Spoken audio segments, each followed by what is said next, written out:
We also need to build the international structures for a durable peace in which the radical extremists are gradually eclipsed by the more powerful forces of freedom and tolerance. Our efforts in Iraq and Afghanistan are critical in this respect and cannot be viewed in isolation from our broader strategy. In the troubled and often dangerous region they occupy, these two nations can either be the source of extremism and instability, or they can, in time, become pillars of stability, tolerance, and democracy. For decades in the greater Middle East, we had a strategy of relying on autocrats to provide order and stability. We relied on the Shah of Iran and autocratic rulers of Egypt, the generals of Pakistan, the Saudi royal family, and even for a time, on Saddam Hussein. In the late 1970s, that strategy began to unravel. The Shah was overthrown by the radical Islamic revolution that now rules in Tehran.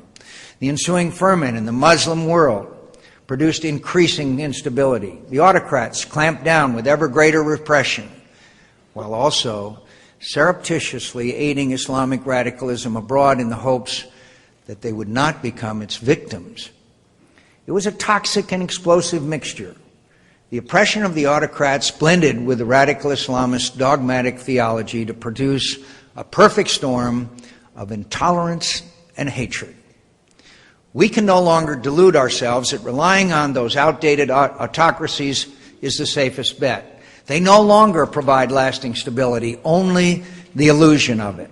We must not act rashly or demand change overnight, but neither can we pretend the status quo is sustainable, stable, or in our interests.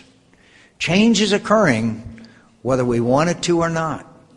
The only question for us is whether we shape this change in ways that benefit humanity or let our enemies seize it for their hateful purposes. We must help expand the power and reach of freedom using many of our strengths as a free people. This is not just idealism. It is the truest kind of realism. It is the democracies of the world that will provide the pillars upon which we can and must build an enduring peace. If you look at the great arc that extends from the Middle East through Central Asia and the Asian subcontinent all the way to Southeast Asia, you can see those pillars of democracy stretching across the entire expanse from Turkey and Israel to India and Indonesia. Iraq and Afghanistan lie at the heart of that region.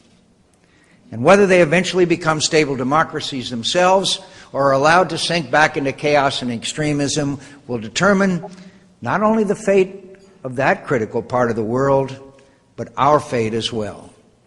That is the broad strategic perspective through which we must view our efforts in Iraq and Afghanistan.